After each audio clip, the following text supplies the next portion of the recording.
sustentable, por mencionar algunos. Enrique, bienvenido, muchas gracias.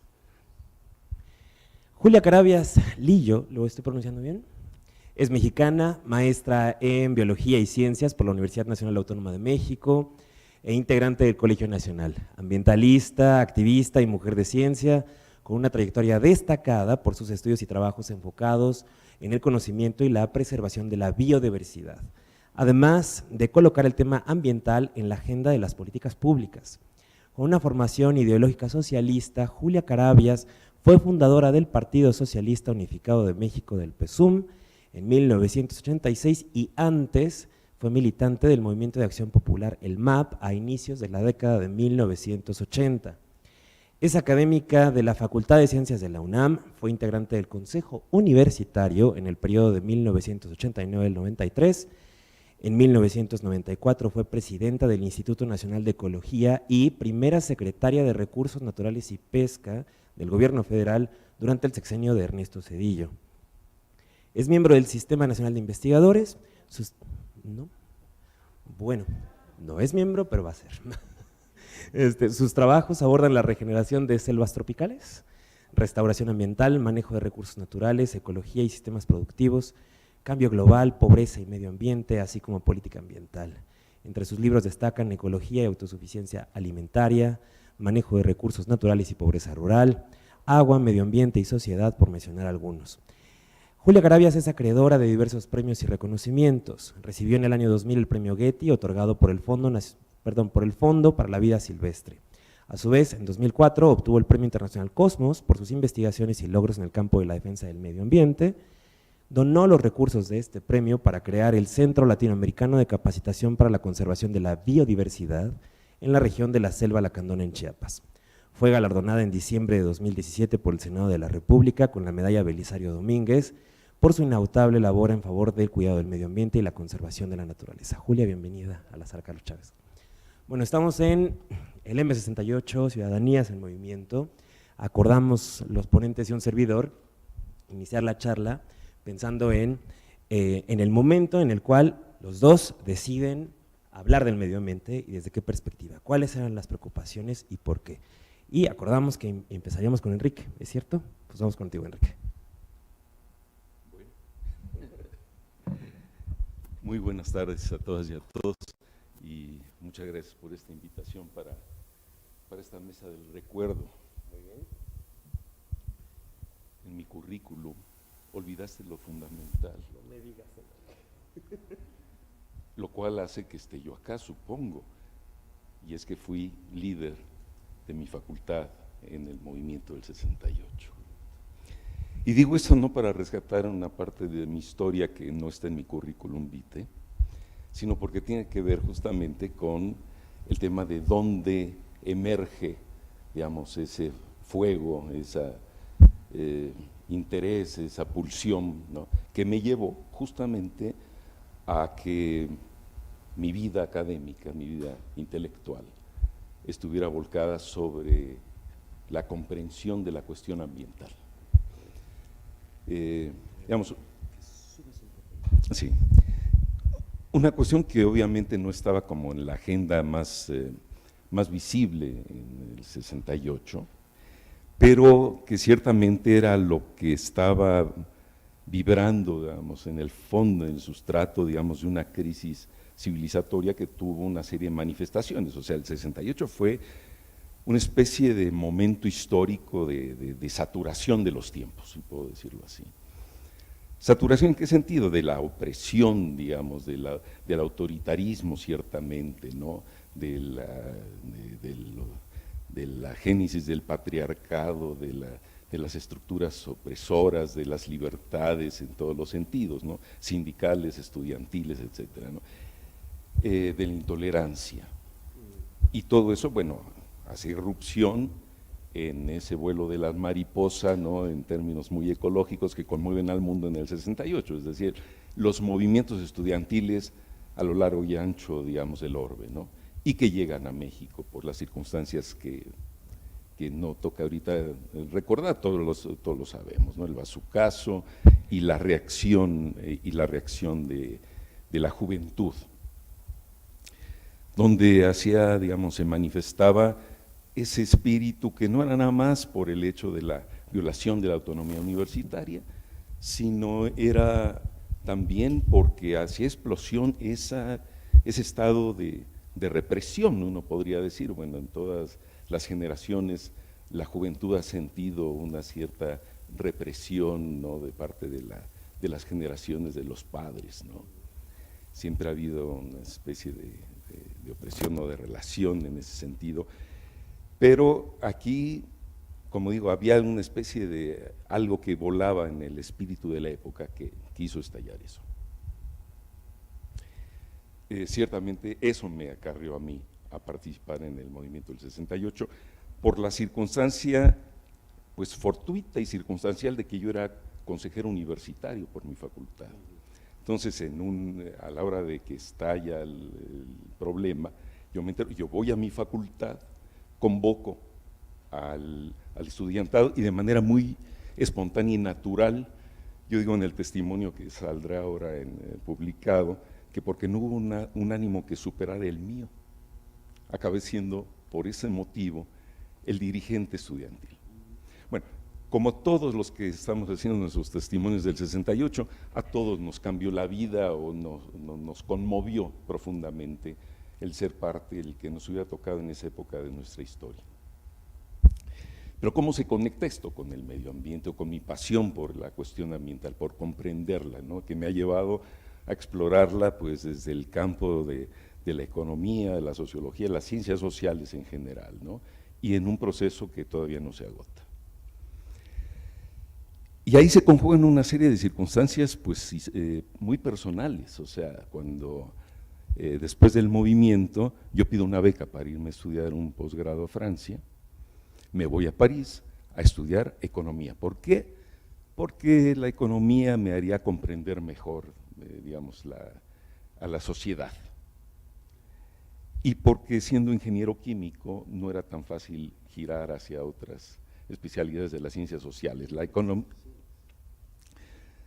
La ingeniería química está más cerca de la economía. Entonces por ahí, pero bueno, la economía se convirtió, para decirlo muy sintéticamente, más que en seguir los paradigmas neoclásicos o estructuralistas de su momento, en mis seminarios en la Facultad de Vincennes, donde lo que estudiábamos era marxismo. Entonces, ese marxismo que yo no había estudiado, que yo conocía antes del 68, si acaso los manuscritos del 44 de Marx, no el Capital. Pero en París, con mis 750 francos que me alcanzaban para pagar los boletos del metro y el resto me sobraron 6 francos, que es lo que me costó una nueva versión de Poche del Capital, que pagué esos 6 francos, pero me lo eché completito varias veces y estuve en esos seminarios. ¿Y por qué digo esto? Para ver la conexión. Tú mencionaste, en los años 60, pues, la ideología política dominante era el marxismo. Era el marxismo. Había, debo decirlo, algún par de herejes en el campo del marxismo que habían empezado a escudriñar algo que estaba ahí muy sometido, muy en el fondo de la visión del marxismo, del cambio histórico, de la dialéctica del materialismo histórico y dialéctico, ¿no?, que era André Gortz, por ejemplo, era uno de ellos, Marcuse también, de alguna manera. Cabe recordar que uno de los primeros escritos de André Gortz es de 1962, donde ya empezaba a pensar que el capital no nada más oprimía al trabajador o explotaba al trabajador, sino también a la naturaleza. Pero eso no estaba realmente en el imaginario más común. Pero hubo otra circunstancia. El tiempo que yo estaba con mis seminarios en Vincennes, yo seguía una cantidad de seminarios. En la École Pratique d'autres Études uno se podía meter a escuchar a Charles Bettelheim, a Nikos Poulantzas, y entre ellos a Ignasi Sachs. un economista polaco, colega de Kalecki, ¿no? Venía del campo de la planificación socialista, que había emigrado a Francia, y en su seminario realmente de lo que se hablaba, y era el tema de moda en el 68, ahí empezó, eran las políticas científico-tecnológicas en el desarrollo económico, es decir, cómo jugaba la ciencia y la tecnología en el desarrollo. Pero era el único, junto con Celso Furtado, que hablaban de América Latina. Entonces yo seguía esos seminarios muy de cerca, era sistemáticamente. Y ahí por los años 70, 71, el seminario de Ignacy Sachs dio un giro. Y de repente era el tema del ecodesarrollo. ¿Por qué? Porque estaba ya programada la conferencia de medio ambiente humano que abrió el debate a nivel internacional en 1972, la conferencia de Estocolmo, donde ha pasado a la historia Maurice Strong, el primer director ejecutivo, como el creador de los documentos, pero yo les digo, quien los formuló en el fondo fue Ignacy Sachs. Entonces seguíamos, y ahí se conjugó, yo diría, se conjugaron tres cosas. Uno, una pasión que había quedado muy sometida en mí, que es una pasión, digamos, filosófica desde la preparatoria, que no seguí en ese momento, y han tenido que pasar 50 años para que el año pasado yo me regalara un doctorado en filosofía y escribiera un libro, Heidegger, ante la cuestión ambiental.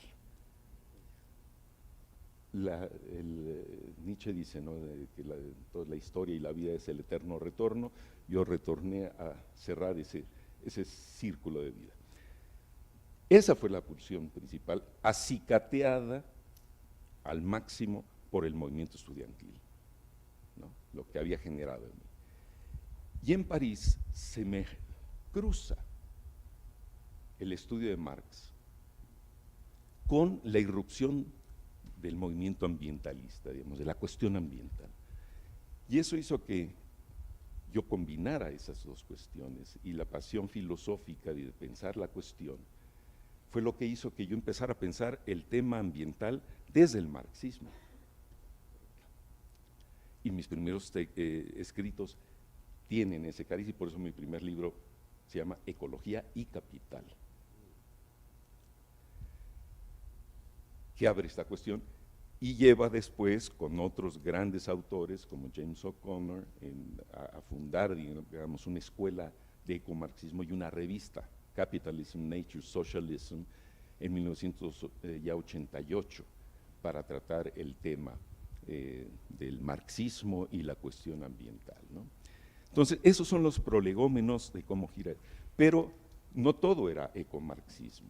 Había otras perspectivas, la del propio Ignacy Sachs, que es el que acuña el término del ecodesarrollo, aunque en algunos primeros textos que él mismo publicó en L'État moderne, habla de algunos términos marxistas, ¿no?, de la contradicción entre el valor de uso, el valor de cambio y la naturaleza, cómo entraría a jugar en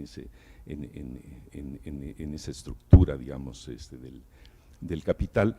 Es abandonado por una voluntad, yo diría, más pragmática, la voluntad de internalizar lo que él denominó en ese momento una dimensión compleja ambiental, que había que internalizarla en las prácticas de la planificación. Y fue mi primera confrontación o crítica con mi maestro.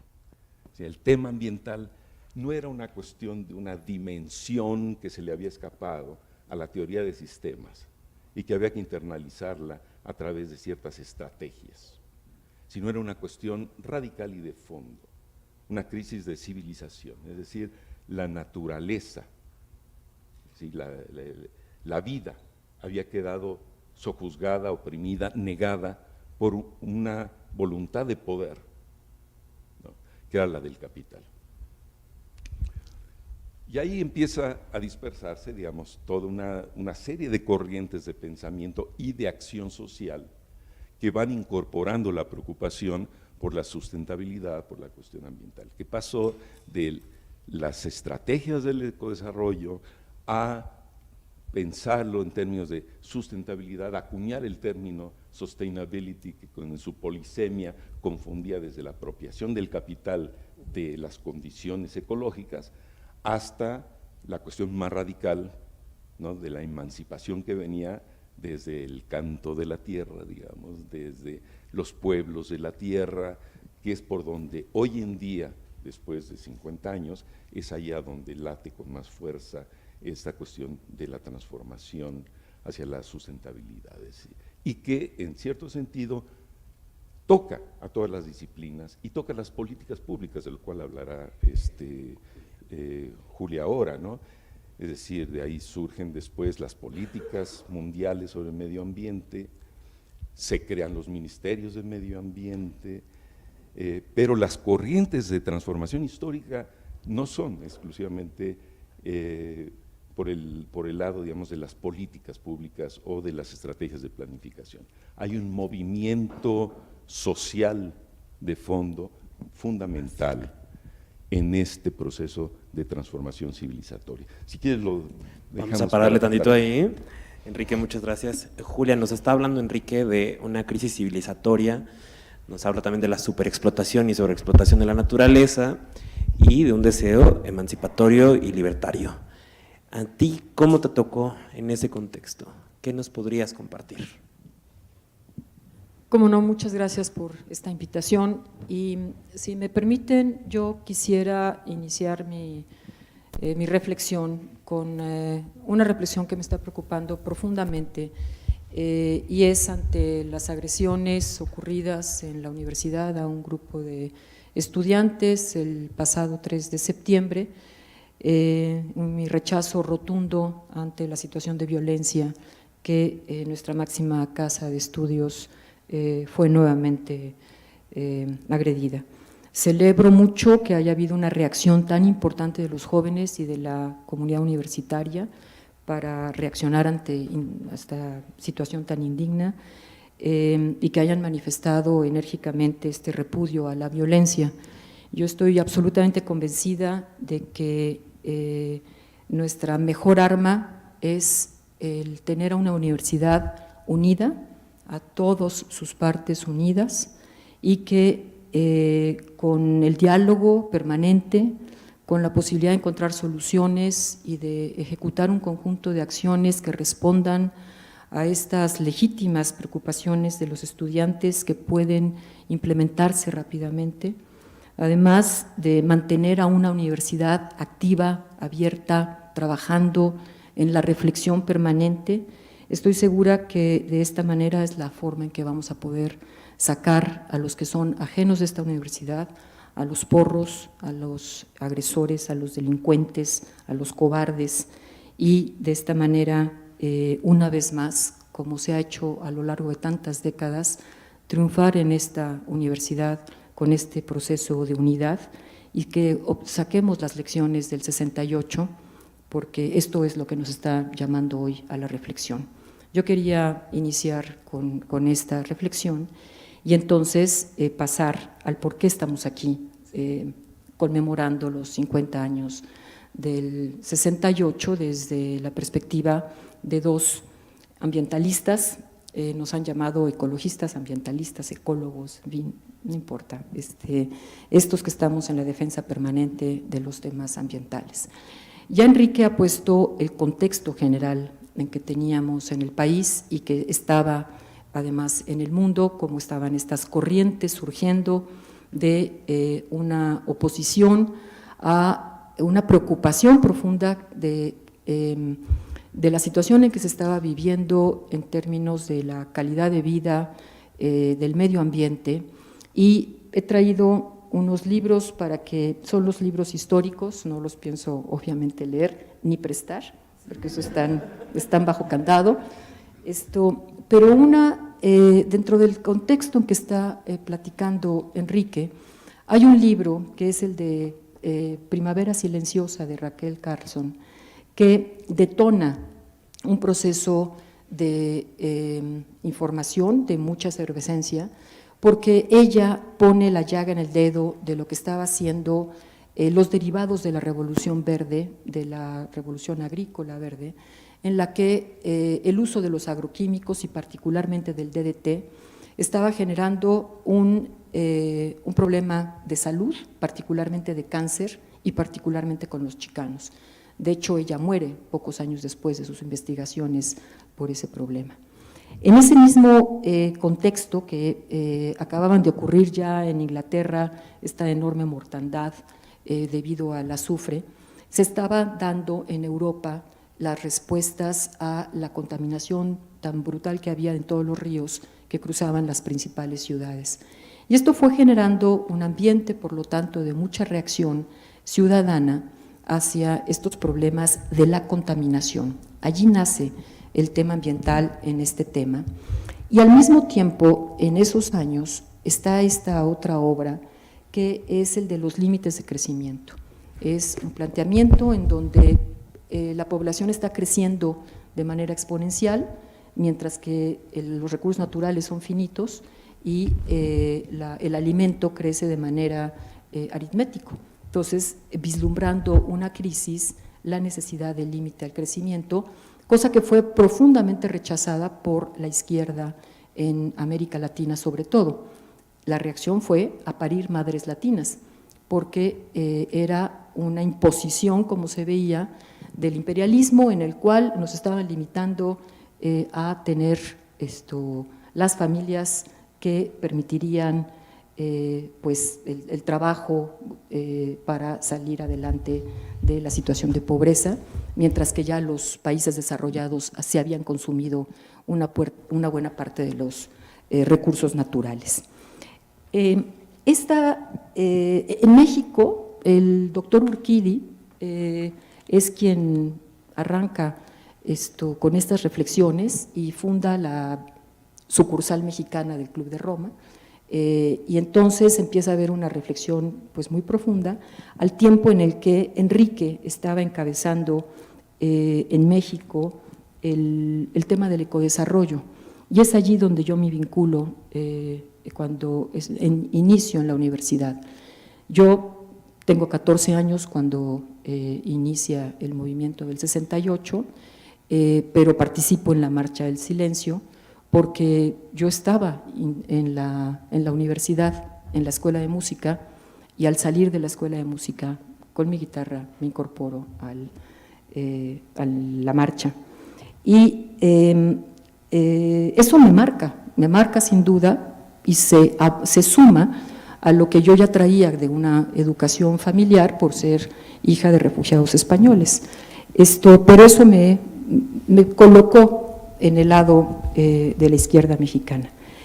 Siempre tuvo una dualidad, empezando como estudiante ya en los años 70, que es los primeros años a los que se está refiriendo también Enrique, de todo este desarrollo teórico, conceptual, de un cuestionamiento sobre el crecimiento económico y el uso de esos recursos de una manera ilimitada, con un impacto ambiental muy fuerte. Es cuando yo me incorporo a la Facultad de Ciencias de la UNAM y me empapo de la literatura al que él se ha referido, que estaba en Europa y nos llegaba a cuentagotas en la librería del Ágora, que así como comprabas tú con 6 euros el capital, nosotros teníamos que botear para poder comprar nuestros libros para irnos entrenando en el tema ecología. Formamos un pequeño grupo en la Facultad de Ciencias, del cual Rosaura Cadena empezó a formar parte de este grupo, y desde entonces venimos trabajando juntas en todos estos temas. Y el ambiente era muy rico en la reflexión, no solamente en la música y en la cultura, por supuesto. Ese era la cola del 68, abriendo puertas en la democracia, una vida cultural muy intensa en nuestro país, y en este tema de la ecología, con esta literatura en el contexto, surge algo que es poco conocido, y es yo creo que poco también conocido y reconocido. Es el doctor Gómez Pompa, un personaje, un doctor en biología, es un personaje que abre camino, que empieza a apuntar el problema de los trópicos húmedos, En ese momento el trópico húmedo empieza a deforestarse porque hay una visión equivocada por parte del gobierno de ocupación de las fronteras, de ocupación del trópico para hacer allí el granero nacional, y entonces las selvas empiezan a deforestar a velocidades vertiginosas para ser sustituidas por ganadería fundamentalmente. En esa época, en los años 73, 74, 75, el doctor Gómez Pompa llama a los estudiantes a una marcha, y es la primera marcha que hay, digamos, ecologista en nuestro país, pero con una causa muy diferente a todas las causas restantes que se estaban dando en Europa.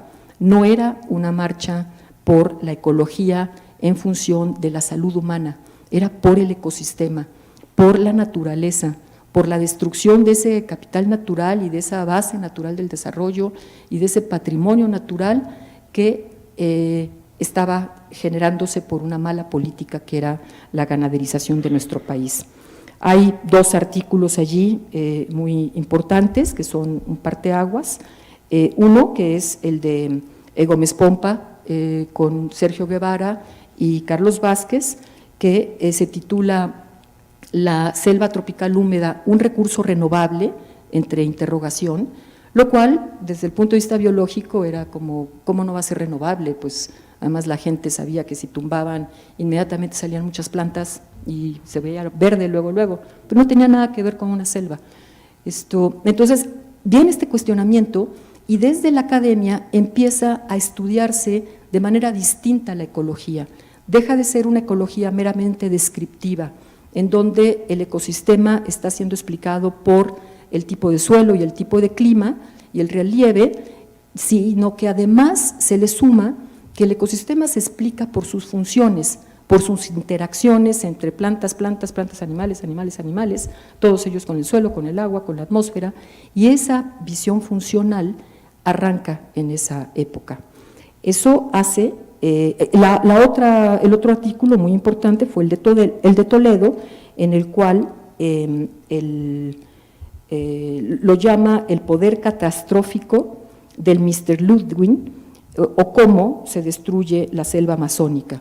Y es que en ese momento también estaba empezando la deforestación en el Amazonas por las plantaciones de eucalipto. Todo esto fue generando un ambiente de reacción, por un lado de defensa de los recursos naturales, de los ecosistemas, por el otro lado de un crecimiento que no estaba incorporando los criterios ambientales. Pocos años después, muy pocos años después, esto va escalando y hay un artículo también parteaguas de Meirs que se llama La conexión de la hamburguesa, cómo la selva del Centroamérica se convierte en hamburguesas norteamericanas. Como una selva se convierte en una vaca, que se convierte en una hamburguesa y se va a Estados Unidos. Este ambiente nos fue dando un proceso sobre la ecología política y allí, en el Partido Socialista Unificado de México, al que ya anunciaron, en el que estuve, tuvimos una primera respuesta para sacar un pequeño libro, un libro que además tuvimos la super suerte de que nos prologó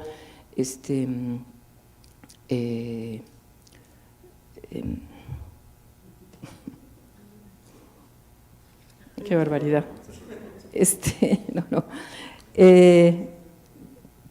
Bueno, un libro que fue muy importante y que siempre estoy atorada con ello, lo siento, en un momento me desatoro, y que fue presentado en ese momento por el candidato de izquierda, que fue Arnoldo Martínez Verdugo, y que, perdónenme, Granados Chapa, no podía con ello, ¿sí? Miguel Ángel Granados Chapa nos presentó y prologó este libro. Entonces, estando en la presentación con Arnoldo Martínez Verdugo de este libro, aparece un personaje que irrumpe y casi nos revienta el evento, vestido de blanco con unas 20 personas, acusándonos de comunistas, vendepatrias, come niños, y ese señor se convirtió 3 años después en el presidente del Partido Verde Ecologista. Entonces las cosas no salieron del todo sumando capacidades en nuestro país. Ya había pasado la cumbre de la Tierra, perdón, la cumbre de Estocolmo en 1972, estoy hablando de los años 70, finales de los 70 y principios de los 80, y en la cumbre de la Tierra, en la cumbre de medio ambiente humano, el tema central era el impacto de la contaminación en la salud y la decisión desde las Naciones Unidas, el mandato dado por Naciones Unidas o la recomendación fue que todos los países hicieran una ley y que tuvieran una institución. Y es allí donde nace la política ambiental mexicana, en donde el primer enfoque fue vinculado a la salud y por ello la primera subsecretaría fue la Subsecretaría de Mejoramiento del Ambiente dentro de la Secretaría de Salud. En esto les pongo entonces un contexto que resumo para terminar esta parte y poder pasar a otra ronda. Esto es un contexto internacional en donde la contaminación es lo que está predominando. México reaccionando a que, eso es muy importante, pero que son los recursos naturales, los ecosistemas y la base natural del desarrollo. Todavía no se hablaba del término de biodiversidad, esto se acuña todavía después. Se hacen las primeras movilizaciones, se encausa el tema hacia los partidos, la reacción que tiene el PESUM obliga a que los otros partidos incorporen el tema ambiental. Tenemos un debate en el Auditorio Nacional lleno con todos los partidos discutiendo la política ambiental del siguiente régimen, cuando fue las elecciones que queda el presidente de la Madrid, y el presidente de la Madrid responde con una secretaría. La anterior había sido producto del movimiento internacional, de la ONU, de la cumbre de Estocolmo, entrando salud con medio ambiente, y esta en 1982 es la CEDUE, primera institución que incorpora la E de Ecología, y es Alicia Bárcenas precisamente quien es la primera subsecretaria de Ecología. Ahí nace otra ruta que después va consolidando la ciencia, consolidando las organizaciones y consolidando las instituciones. Pero lo dejo hasta aquí como este primer par de décadas, producto del movimiento del 68. Pues muchísimas gracias, Julia. Supongo que en el caso de los dos no estuvieron libres no solo de polémica, sino de resistencia y supongo que también de banalización en cuanto a lo que estaban estudiando. A ti te habrán seguramente tachado de, pues como decías, ¿no?, de comunista, de vendepatrias, todo. A ti te habrán dicho que pues estabas ya muy parisino, supongo, ¿no? O sea, no sé.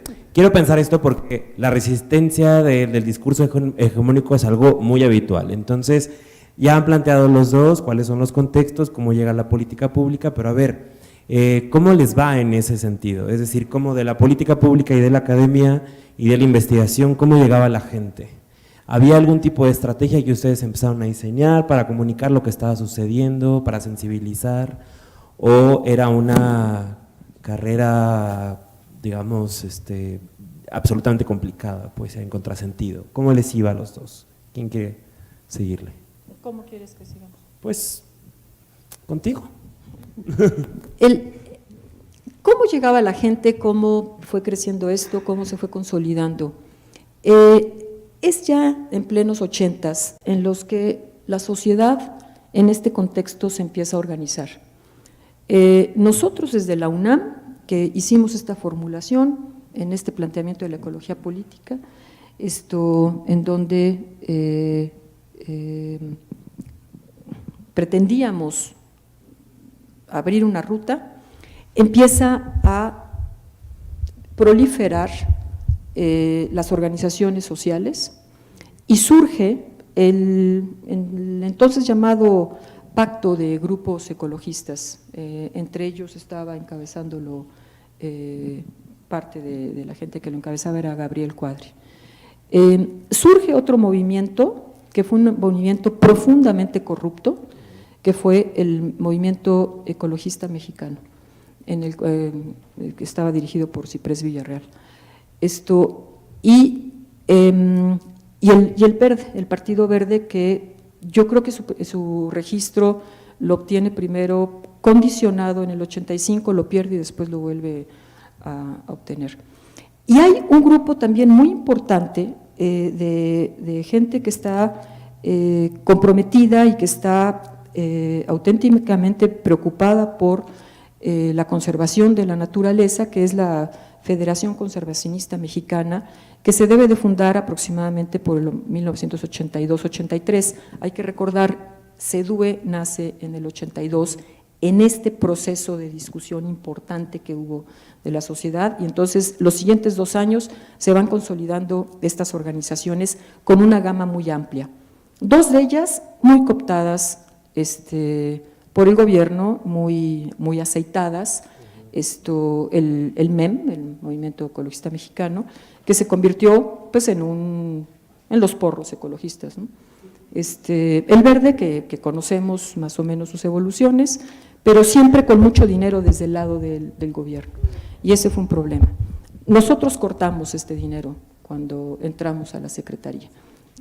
Rosaura tuvo a bien organizarme el mismo día a los que pedían malamente, a todos les dijimos que no había, aguantamos 2 meses de mucho golpeteo, muchísimo golpeteo, y el MEM se acabó, en el momento en que se cerró la llave, se acabó, o sea que sí se puede controlar, ¿no? Y descontrolar.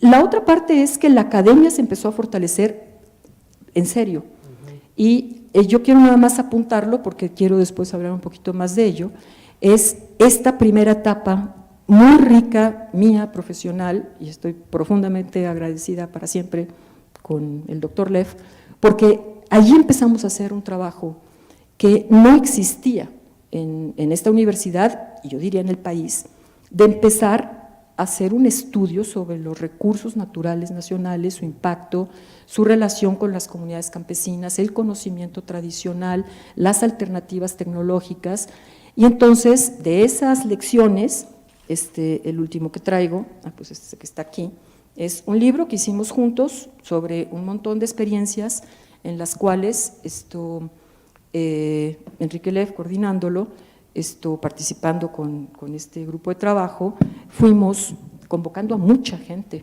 la gente se estaba empezando a meter allí. En la Facultad de Ciencias, en el área de ciencias estaba totalmente reprobado esto, porque esto no es ciencia, ¿no? Esto es de segunda, y no soy SNI por convicción y por decisión, ¿sí? Porque tengo que hacer las cosas que hago, y no puedo hacer las 2 simultáneas. Entonces, este tipo de trabajo permitió ir formando muchísima gente.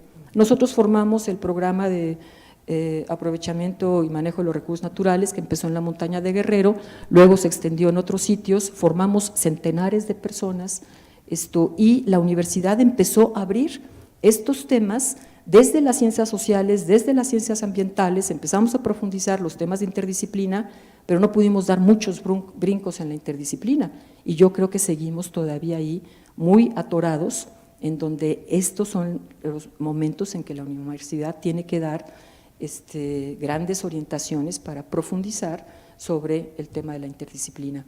Pero estos son los primeros gérmenes, en donde abrimos una línea de trabajo que hoy ya es totalmente reconocida en el país, y hay maestrías, hay doctorados, hay licenciaturas, hay diplomados, hay investigaciones en la UNAM, en otras universidades y en el resto de los estados de la República, ¿no? Correcto.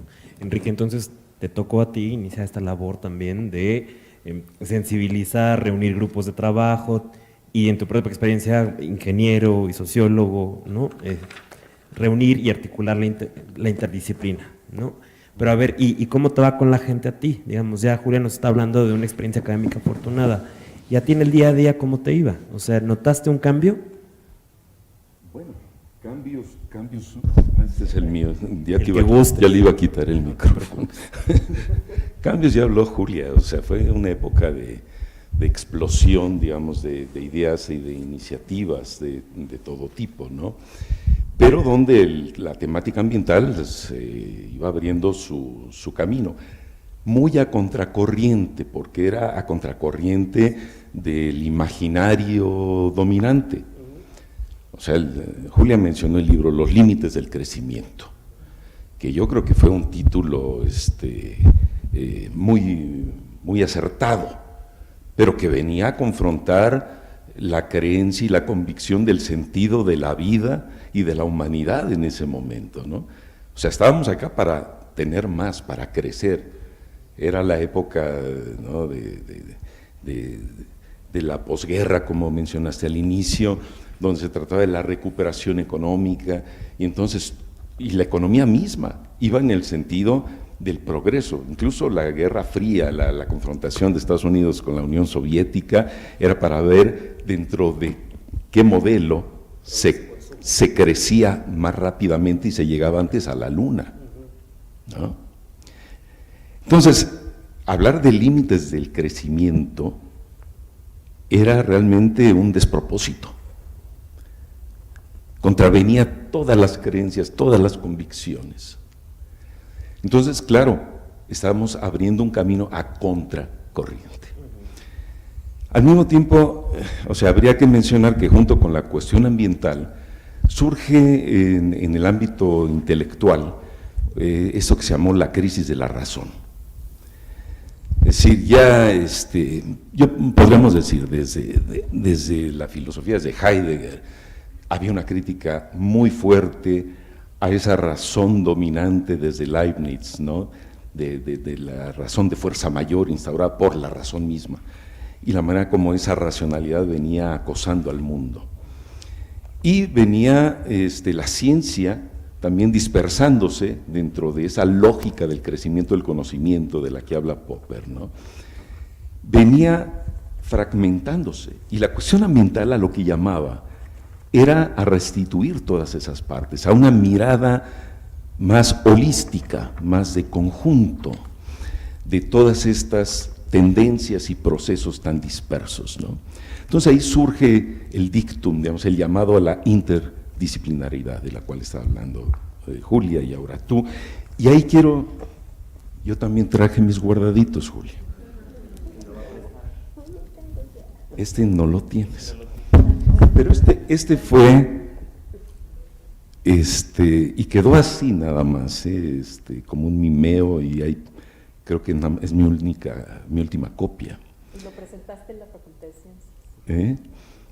Esto fue producto de un primer simposio sobre ecodesarrollo. Habíamos dicho que el mot d'ordre, ¿no?, la palabra que conducía a la reflexión en los años 70, era el ecodesarrollo. Quiero recordar que por esos años 75,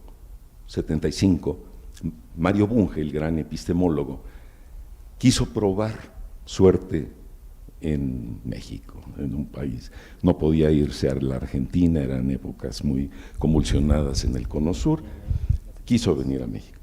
Y por su iniciativa se fundó la Asociación Mexicana de Epistemología. Pero al año siguiente, Luis de la Peña tomó la presidencia y yo la secretaría. Me dice: Luis, ¿qué hacemos? Le digo: algo fuera de lo común en la ciencia, un simposio de ecodesarrollo, la interdisciplinaridad en ese tema. Tú todavía eras muy joven, por eso no estás aquí, pero aquí eran épocas también donde se convocaba a un encuentro de este tipo y acudían gentes como José Sarucán, antes obviamente de ser rector. Es decir, fue la convocatoria a las intelectualidades más relevantes de esta universidad, ¿no? Arturo Barman, por parte de la antropología, por ejemplo. Olmedo, que venía también de la escuela de Bettelheim y de Althusser, ¿no?, en ese momento. Y Ángel Basols Batalla, Arturo Gómez Pompa, Mario Bunge, en fin, una cantidad de personalidades de ese momento. Entonces, ahí impulsamos por primera vez el tema de la interdisciplinariedad en estos temas en la universidad, ¿no? Como decía, en América Latina prende también el germen de una manera muy fuerte. Y entonces, movidos por ese espíritu de época, fue en el año, ya por el año 1975-76, nos reunimos un grupo de académicos de distintas disciplinas. En el 76 se crea el Centro Internacional de Formación en Ciencias Ambientales en España. Y entonces ahí, con esta inquietud, se forma un grupo de investigación sobre cómo se internaliza la cuestión ambiental en distintas disciplinas. Y creamos ese libro que Orlando Orfila intituló Los problemas. ¿Sí? Orlando. ¿Cómo se llama? ¿Cuál es el primer nombre de Orfila? Sí, Orfila, pero Arnaldo Orfila. Los problemas del conocimiento y la perspectiva ambiental del desarrollo. Hay los trabajos pioneros de Rolando García, por ejemplo, ¿no? Pablo Gutmann, Héctor Segenovich, en fin, de los primeros ambientales. Se volvió un libro fundacional de la temática en las universidades de América Latina, y pocos años después sobre las ciencias sociales y la formación ambiental.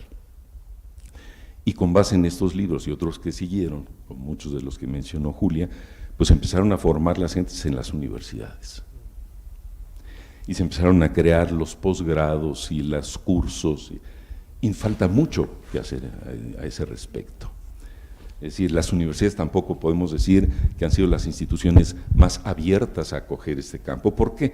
Porque en las universidades también se han instaurado los regímenes disciplinarios del conocimiento, como diría Foucault.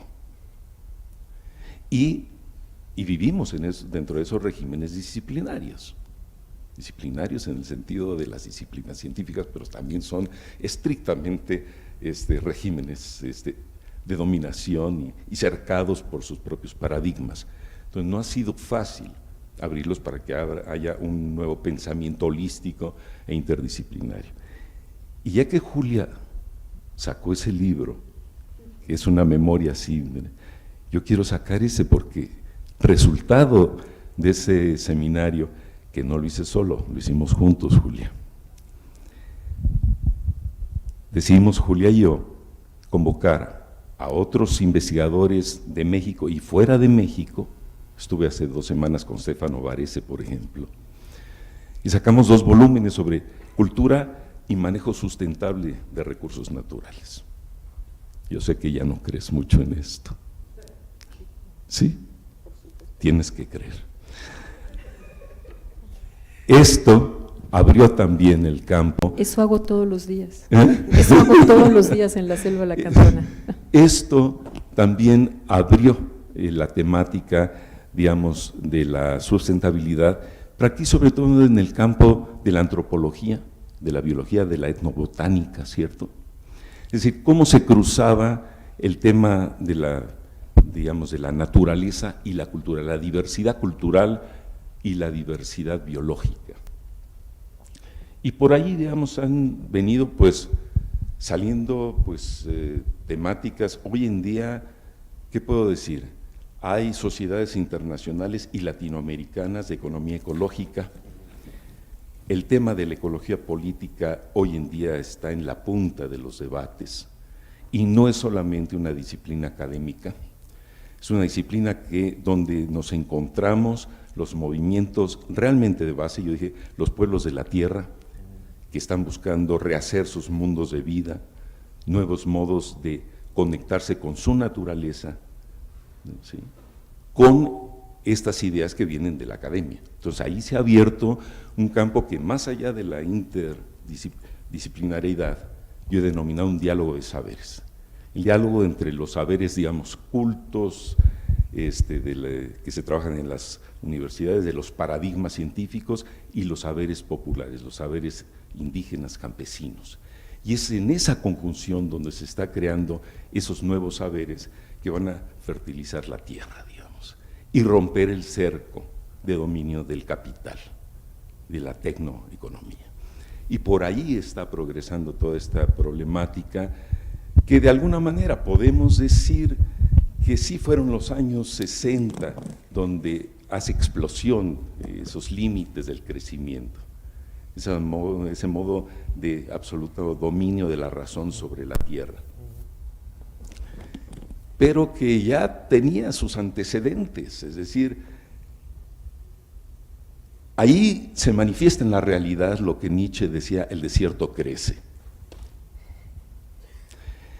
Pero acabo de leer, volviendo a revisar unos textos de Nietzsche, por casualidad, no para preparar esta intervención, pero por casualidad, por eterno retorno, esta mañana, en La voluntad de poder, en uno de los últimos aforismos, hace referencia a Nietzsche, a las asociaciones internacionales genéticas, dice, donde se prepara el dominio de la tierra. Sí. Y eso lo escribe Nietzsche en el 88, en 1888, no 1988. O sea, hay ya una intuición muy fuerte de los límites de esta razón dominante que abren el pensamiento, y en eso estamos embarcados ahora, ¿no? Y vuelvo a decir, 68 fue un detonante, cuando menos para nosotros, ¿no? Ineludible. Bien, ahora quisiera retomar con ustedes.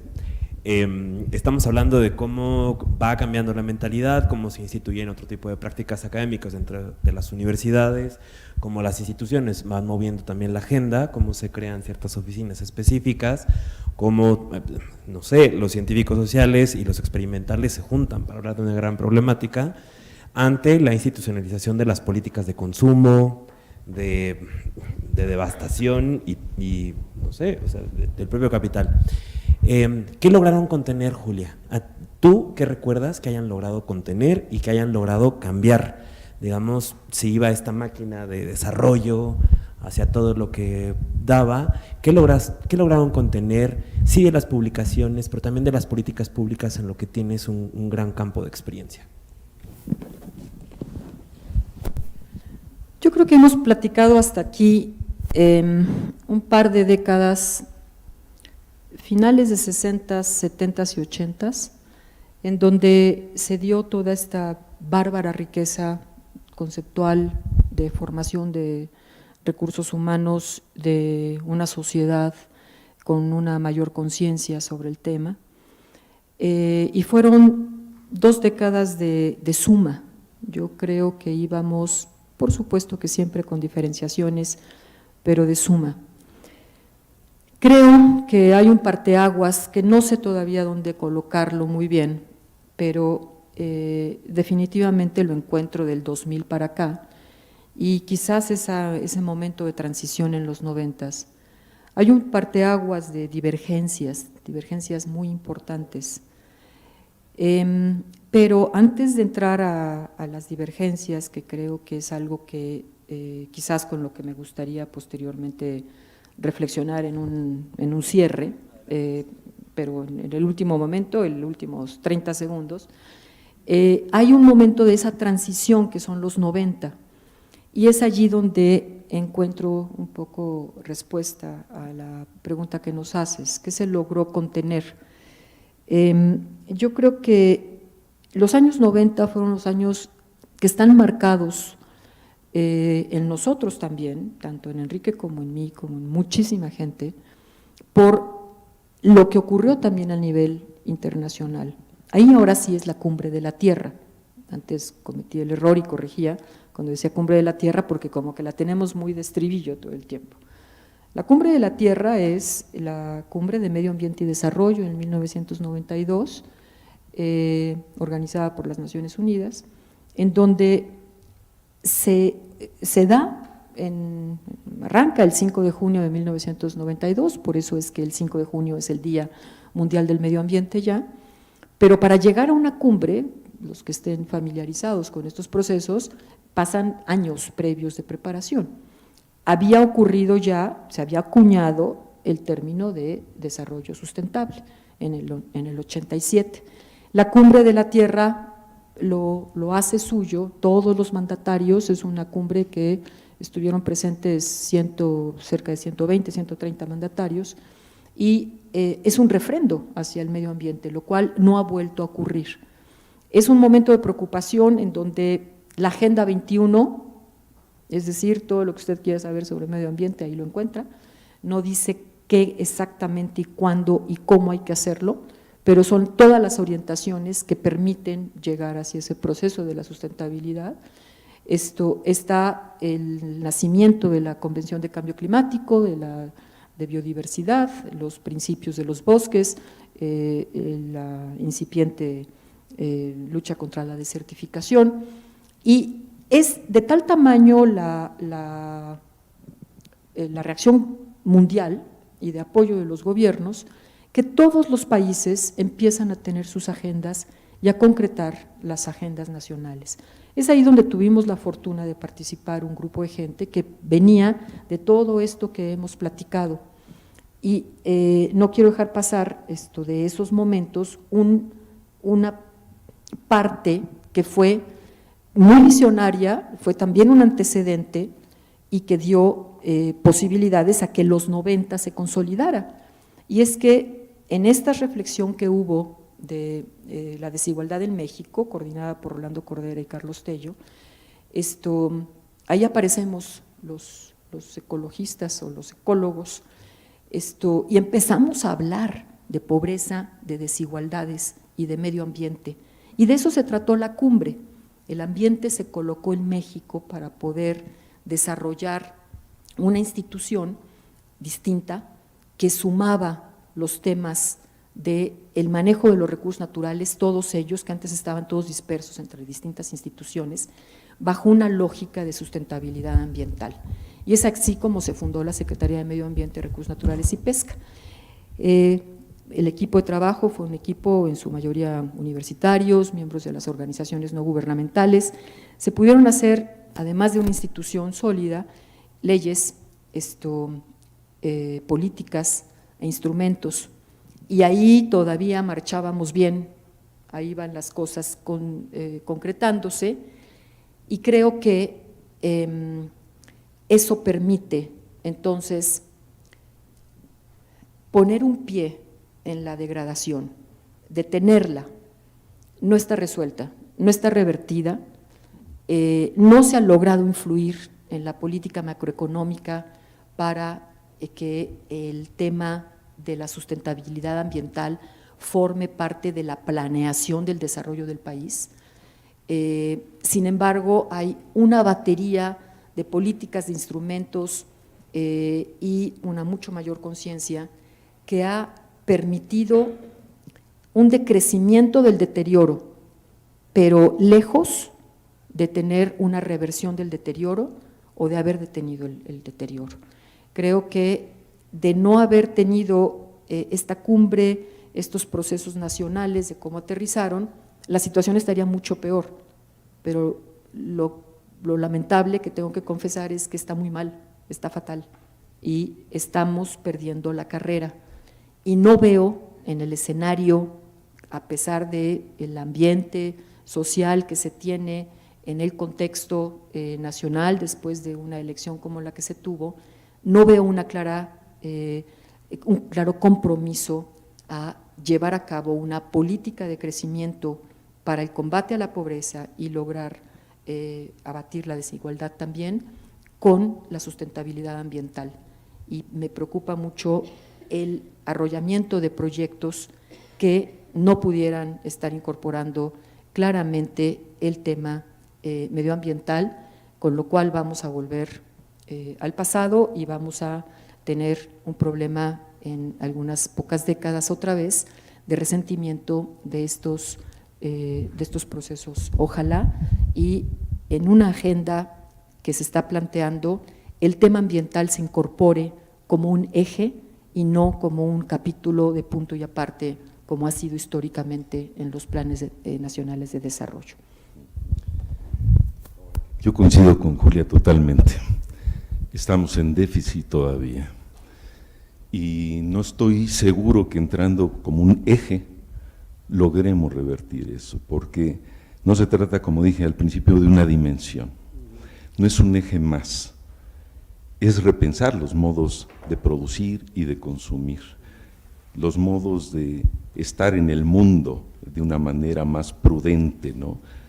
Y donde el ejemplo que lo tenemos hoy en día, y hay que, dije los pueblos de la tierra, pero hoy en día las comunidades indígenas, hoy lo que reclaman es vivir bien, por ejemplo, eso se ha vuelto casi un eslogan, ¿no? Y vivir bien quiere decir vivir en armonía con los astros, con los dioses, con el ecosistema, con los otros, ¿no? Entonces es cambiar esa tonalidad, y eso es un cambio civilizatorio, es desconstruir en sentido no nada más teórico, literario, sino fáctico, ese régimen de dominio del capital, porque el capital tiene inscrito un germen maligno del crecimiento, una manía del crecimiento, dice Herman Daly. Pues es seductor en muchos sentidos, perversamente seductor. Entonces, incluso toda la geopolítica del desarrollo sostenible, el término mismo ha sido apropiado por la propia economía. Y entonces en la polisemia de lo sustentable, lo sostenible, hoy pues vemos desde hace mucho tiempo a los líderes de los gobiernos pregonar el crecimiento sostenible, que es una contradicción en términos absolutos, porque no puede seguir creciendo la economía sin consumir recursos que son limitados. Y lo vemos clarísimamente, no nada más por el cambio climático que sigue, digamos, ya rebasamos 400 partes por millón, y no hay visos de que eso se vaya a estandarizar. Las tecnologías del fracking, por ejemplo, ¿no? De la fractura hidráulica, llegando al corazón de la tierra, yo digo, a robarle el último suspiro a la tierra.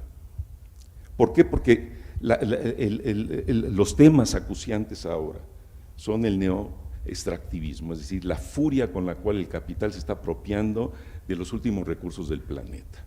Y van increciendo porque la economía lo exige. Y celebramos sí que haya habido una buena negociación del Tratado de Libre Comercio, pero lo que ahí se celebra es que se siga insuflando un sistema económico que de manera connatural tiende a consumir más naturaleza, y la naturaleza se degrada por la ley de la entropía, es decir, el calor es parte de eso, el calentamiento global es parte de eso, es producto de eso. Entonces no se pueden resolver los temas de desigualdad, de pobreza, en tanto que tengamos un régimen económico que tiende a la concentración, a la hiperconcentración. Los grados de concentración económica que se han alcanzado conforme avanzan los tiempos. O sea, hoy en día 20 personas tienen más riqueza que 2 billones de habitantes, el dato exacto no lo, pero son de esa índole, de desproporción. Entonces, no es posible internalizar, digamos, esos factores de igualdad, por ejemplo, dentro de ese régimen. Es necesario cambiar el régimen de producción, producir con lo que produce, lo que genera la naturaleza, no contra la naturaleza para luego distribuir, o para internalizar, como dicen los economistas, las externalidades ambientales. Y eso implica una transformación de la racionalidad económica, tecnológica y jurídica dominantes. Sin eso no es posible lo otro. Y es cierto, vamos avanzando hacia el precipicio. Ay. Bueno, Enrique nos está hablando de una manera de cambiar, ¿no?, nuestra manera de estar en el mundo. A manera de confesión, un poco debo decir que yo fui de estos niños en los años 90, en los que los cielos tenían esas tonalidades en plomo y azufre, y entonces empezaron a llegar las campañas en las que todo se ponía verde, ¿no? el taxi era verde, el microbús era verde. Sin embargo, seguimos consumiendo, nuestra manera de vivir es a partir de la quema de combustibles fósiles, con estas maneras extractivas tan destructivas, ¿no?, en todo el entorno. Mi abuela decía que antes había frutas de temporada y ahora en el supermercado hay frutas de todas las temporadas y de todos los lugares. Entonces la distribución también genera contaminación, hay una sobreexplotación en el campo, también hay una superexplotación en torno a los sujetos, a los habitantes, qué sé yo, el agua que tenemos enfrente de nosotros está en botellas de PET, quién sabe cómo se extrajo, de qué manto acuífero. Estamos, sí, en realidad, debo decirlo, les digo a manera de confesión, que sí hay debo decirlo así, en mi conciencia sí está internado y sí habita todo lo que ustedes están hablando, o sea, conceptos que para mí son comunes y que como niño en esa época en la que realmente pensábamos que ya íbamos a vivir, pues, como vivimos ahora, con ríos de aguas negras, alimentos absolutamente procesados, sin saber cuáles son sus orígenes, pueblos cada vez más segregados, explotados, empobrecidos. Digamos que la relación entre el empeoramiento de las condiciones de vida y del medio ambiente tiene una relación indisoluble con el empobrecimiento de las comunidades y del empobrecimiento también social y cívico. Estamos muy claros, como decía Julia, que no vamos para mejor, que al menos se contuvo una parte del deterioro. Bien, ¿qué podemos hacer todavía? ¿Estamos a tiempo de algo, Julia? Nos dice y nos amenaza Enrique que avanzamos al precipicio, pero yo creo que hay 1000 caminos antes de llegar a un precipicio, y estas desviaciones son las que tenemos que pavimentar ahora.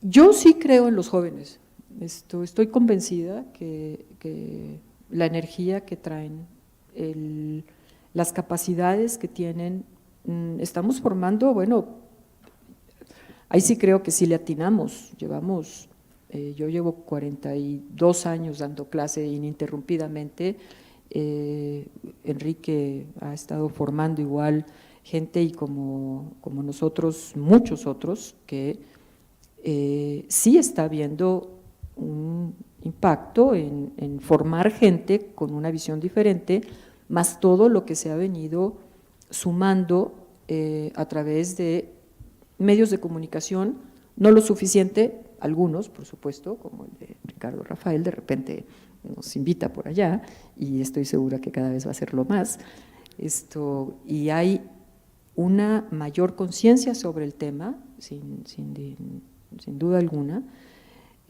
Hay muchísima información, como nunca antes se había acumulado información, que además se ha generado un conocimiento, no es lo mismo la información que el conocimiento, y ese conocimiento empieza a estar accesible, no lo suficiente. La ciencia ha generado mucho más conocimiento del que se está utilizando, del que se está aplicando, pero también utilizando para la toma de decisiones, y ahí todavía hay que construir puentes comunicantes entre la ciencia y la toma de la decisión. Cada vez hay más herramientas, las herramientas analíticas y las herramientas de la comunicación son, pues no teníamos ni idea de por dónde iba hace unos pocos años en ese sentido. Y lo que yo creo que estamos necesitando es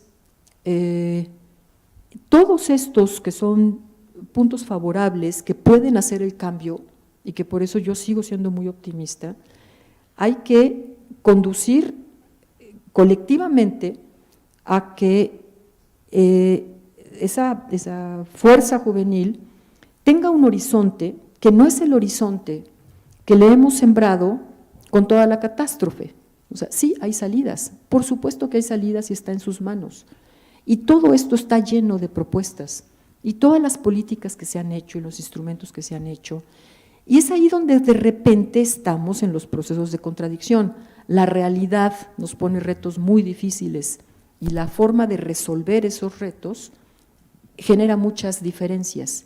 En esta universidad tenemos muchas diferencias de cómo enfrentar casos concretos, a pesar de que tengamos un bagaje cultural y conceptual muy semejante. A la hora de enfrentarnos en los casos concretos, estamos divergiendo demasiado, que es a lo que me refería anteriormente. Y eso no puede ser. Eso no puede ser porque esas divisiones nos está frenando a quienes estamos con un mismo objetivo, que es una meta aspiracional de un país sin pobreza, sin desigualdades y con un desarrollo bajo una lógica de sustentabilidad ambiental, con sus ecosistemas conservados, su biodiversidad conservada, etcétera. Entonces, esa manera en cómo estamos ejecutando las acciones y esas diferencias que se nos están gestando, no las estamos procesando en espacios colectivos, las estamos masticando en grupos. Esos espacios colectivos hay que construirlos, sobre todo los chavos los tienen que construir. Por eso creo en el diálogo preponderantemente con el conflicto actual y con cualquiera, por encima de todas las cosas. Hay que construir ese horizonte. El tema de la sustentabilidad ambiental, el tema del desarrollo sustentable, no tiene una política de Estado como lo es la salud o la educación. No concibo un presidente de la República tomando posesión y no diciendo algo sobre cómo va a combatir el analfabetismo, las enfermedades, etcétera.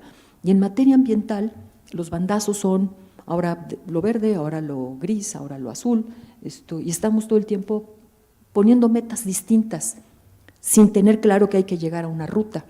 Esa ruta la tenemos que acabar de consensar en el país. Y en el momento en que empezamos a discutir eso, las agendas se hacen de 97 demandas y ya no es ninguna, y entonces ya no podemos caminar juntos y nos ganan las diferencias y volvemos a los microgrupos. Ese horizonte, ese entendimiento de nuestra realidad en la problemática social, económica, ambiental, en ese deseo que México tiene por lograr esas metas aspiracionales, tiene que estar revisitando los temas ambientales, yo creo que a la luz de dos grandes temas, que es los derechos humanos y la justicia social y el tema ético del tema ambiental. Si eso somos capaces de, en su parte de procesamiento, continuar y en las diferencias encontrar los espacios de diálogo y a los jóvenes estarles mandando la señal de que sí hay salidas, yo no veo ningún obstáculo de no poder hacerlo, porque no es un asunto tecnológico, no es un asunto de falta de conocimiento, no es ni siquiera un asunto de falta de recursos económicos, es un asunto de colocar las cosas en la dirección tal que nos permita construir ese México que seguimos deseando, ¿no? Y que desde 1968 hemos estado con ello. Muy bien. Nos quedan muy poquitos minutos, entonces quiero llamarlos a una manera de conclusiones. Dos elementos que no debemos de dejar de mirar, Enrique, ¿cuáles serían? Julia lo dijo y yo coincido totalmente con ella. Derechos humanos. La única contención a este proceso son los derechos humanos. Derechos humanos que hay que renovarlos, los derechos comunes a los bienes comunes de la humanidad. Y la justicia social y ambiental que va junto con ello, ¿no?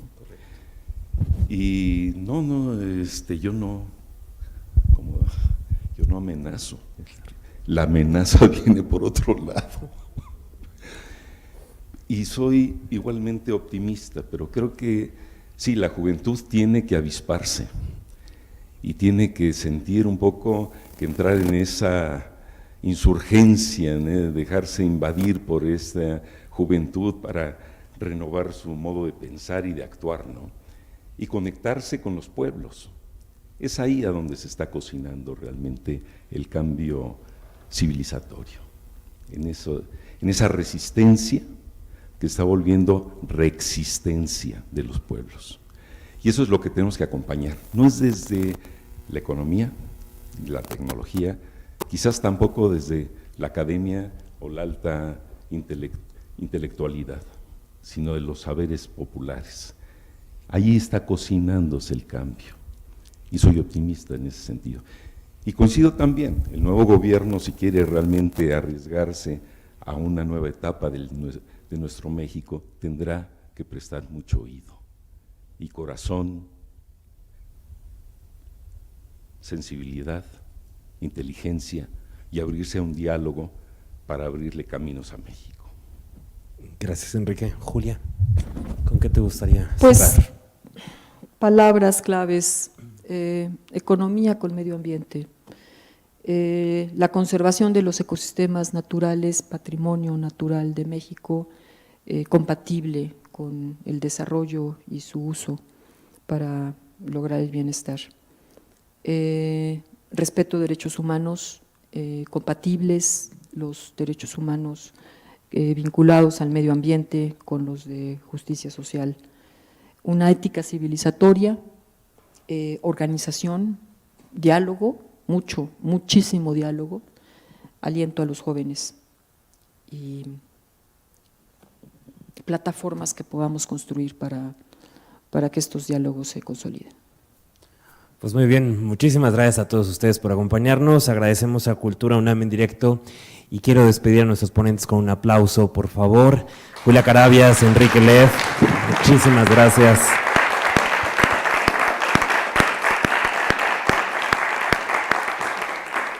M68 a 50 años del movimiento estudiantil y hoy acabamos de tener pues una sacudida muy fuerte en torno a lo que nos está sucediendo en la vida y a nuestro medio ambiente y sí podemos ser optimistas, pero sobre todo realistas y éticos. Le voy a dar la palabra brevemente a Sandra Lorenzano, quien es parte del equipo de producción de este M68. Muchas gracias, Sandra. Gracias, Alex. Pues muchísimas gracias, Julia Carabias, Enrique Lev. Alex, gracias por acompañarnos. Yo les voy a entregar las constancias y quiero simplemente recuperar unos pocos elementos de los planteados por ustedes y contarles a quienes nos están escuchando y viendo que cuando planeamos el coloquio M68 Ciudadanías en Movimiento, lo hicimos con la certeza de que lo más importante es el diálogo. Con esa idea y con la idea de que la memoria es presente, no pasado, sino la memoria que se actualiza de manera permanente, fue que se organizó todo el coloquio. Nunca imaginamos que fuera a ser tan importante como lo es el día de hoy, la posibilidad de abrir espacios de diálogo. Ningún espacio es tan fuerte en nuestro país como el de la Universidad Nacional. Por eso es un honor para nosotros que ustedes estén hoy aquí, que nos hayan acompañado y que todos juntos reforcemos esta idea de la UNAM abierta al diálogo, la UNAM abierta a la crítica, la UNAM abierta a la transformación, no a la violencia, no a los porros, no a los retrocesos. Sí, el 68 fue un momento de lucha y de utopía, lo vuelve a ser 50 años después. Y recupero de lo que ustedes planteaban, ese horizonte de esperanza, ese horizonte de lucha que tiene como elementos fundamentales los derechos humanos y la ética. Y un verbo que ustedes repitieron de manera constante, que es el verbo escuchar, porque el diálogo se hace con la palabra de cada uno, pero sobre todo con la posibilidad de escuchar las palabras de los otros, por un país que respete los derechos humanos y que lleve al trabajo en torno a conseguir un país menos injusto, menos desigual, donde el medio ambiente sea parte de este equilibrio que necesitamos en todos los sentidos. Yo no tengo nada que decir, en realidad lo dijeron ustedes. Muchísimas gracias y seguimos en este camino del diálogo a 50 años del movimiento de 1968. Gracias.